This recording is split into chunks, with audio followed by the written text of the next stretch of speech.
جو ذمہ دار تھے انہوں نے چپ کر کے یہ تحفہ پیش کر دیا کامران شاہد صاحب کو کہ لو باجی نہ کما لو، ایک کام کر لو، اس لیے کہ ان کی کوئی خدمات ہوگی جس پر ان کو یہ انعام دیا گیا اور وہ چلے گئے۔ اچھا، کہنے والے کیا کہہ رہے ہیں؟ اب ذرائع یہ کہہ رہے ہیں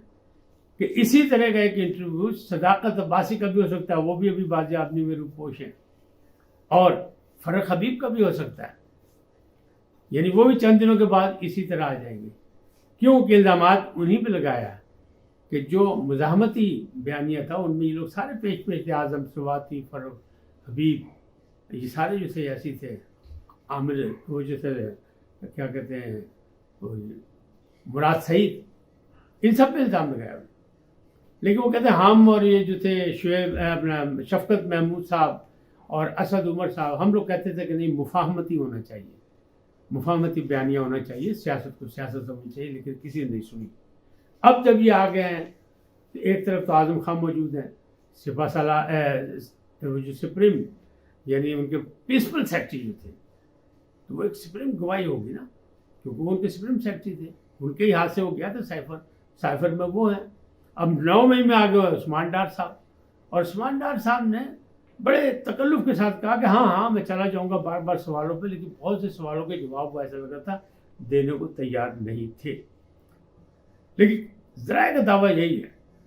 کہ یہ سب مہمان تھے جنرل یعنی میجر جنرل فیصل نصیر کے، ان کے مہمان خانے میں تھے، اور وہاں سے جناب یہ اپ ڈیٹ ہوا سارا سافٹ ویئر، اور پہلے جو ہے وہ آمد ہو گئی عثمان ڈار کی شکل میں، باقی تحفے جو ہیں وہ آنے والے ہیں۔ لیکن کیا اس سے فائدہ ہوگا حکومت کو یا حکومتی بیانیوں کو یا الیکشن میں یا پی ٹی آئی کو؟ کیا ختم کیا جا سکتا ہے؟ یہ سوال اٹھ رہے ہیں، کیونکہ جب شہباز شریف گئے ہیں پبلک میں تو وہاں کئی نے سوال کر دیے کہ جناب اس طرح کام نہیں پڑنا، کئی بندوں نے سوال کر دیے، کچھ جو پی ٹی آئی کے تھے نا، جو فین ہیں، جو عمران خان کے فین کلب کے بندے ہیں، وہ تو سوال کریں گے، وہ تو کہیں گے اتنی، کیونکہ کسی بھی پارٹی کو یا کسی بھی شخصیت کو دیوار کے ساتھ لگانا جو ہے وہ تو جمہوریت میں جائز نہیں ہے، اور ہونا بھی نہیں چاہیے، آئین و قانون اس کی اجازت بھی دیتا، لیکن جن پر مقدمات ہیں ان کے مقدمات کا پہلے فیصلہ ہونا چاہیے، ان کو فیصلہ کرنا چاہیے۔ اب یہ جو ہے وہ سامنے آ رہے ہیں۔ اب ایک اور بات ہوئی، ایک نجی چینل پہ مولوی جو ہے وہ محمود، انہوں نے کہا کہ سازش میں جس کو کہہ رہے ہیں سازش یا مزاحمتی بیانیہ کہہ رہے ہیں عثمان ڈار صاحب، اس پہ عارف علوی بھی شامل ہے، انہوں نے کہا یہ برابر کے شامل ہے۔ وہ الگ بات ہے کہ علیمہ خان کہتی ہیں کہ عارف علوی سے بھی ناراض ہیں عمران خان کہ انہیں الیکشن کی ڈیٹ دینی چاہیے تھی، انہیں تجویز نہیں دینی چاہیے تھی، جبکہ عارف علوی کہتے ہیں کہ میں نے اپنی ذمہ داری سے، کیونکہ میں تو ریٹائر ہو گیا ہوں 8 ستمبر کو، اس کے بعد جو میں کر سکتا تھا وہ میں نے کیا، بہترین جو کر سکتا وہ کیا، لیکن نہیں بات بن سکی، تو اب یہ حالات کی بات ہے۔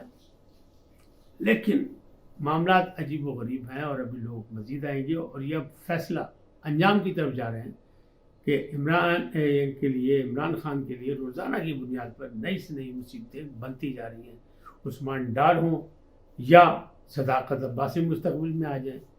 یا فرق حبیب سامنے آ جائیں، تو آپ سوچیں انہی کی ٹیم کے بندے اور سامنے آ کے کھڑے ہو اپنے چیئرمین کے خلاف، تو پھر چیئرمین کے خلاف آنکھوں میں آنکھیں ڈال کے بات کریں، بلکہ ایک ذرائع تو یہ بھی کریں کہ جب 9 مئی کا واقعہ ہوگا اور اس کا ٹرائل ہوگا تو یہ سب کچھ کہاں ہوگا؟ ملٹری کورٹ میں ہوگا، اور ملٹری کورٹ میں جب ہوگا تو کون ہوگا؟ یہ تو اپنے بھی پیش کیے جائیں گے، بلکہ ان کا اپنا خون یعنی بھانجے صاحب، وہ جو نیازی صاحب ہیں جنہوں نے پتلون لہرائی تھی لاہور میں کور کمانڈر کی، حسان نیازی، ان کو ہی ماموں کے سامنے بٹھا دیا جائے گا کہ لو یہ دسو، پھر الزامات لگیں گے، پھر کیا ہوگا؟ لیکن ساری چیزوں کے بعد کوئی مانے نہ مانے، ایک اور چیلنج ہو گیا کہ خواجہ آصف کو چیلنج ہو گیا تیرے شعر چیڑ پھاڑ کر دیں گے۔ یہ کس نے کہا؟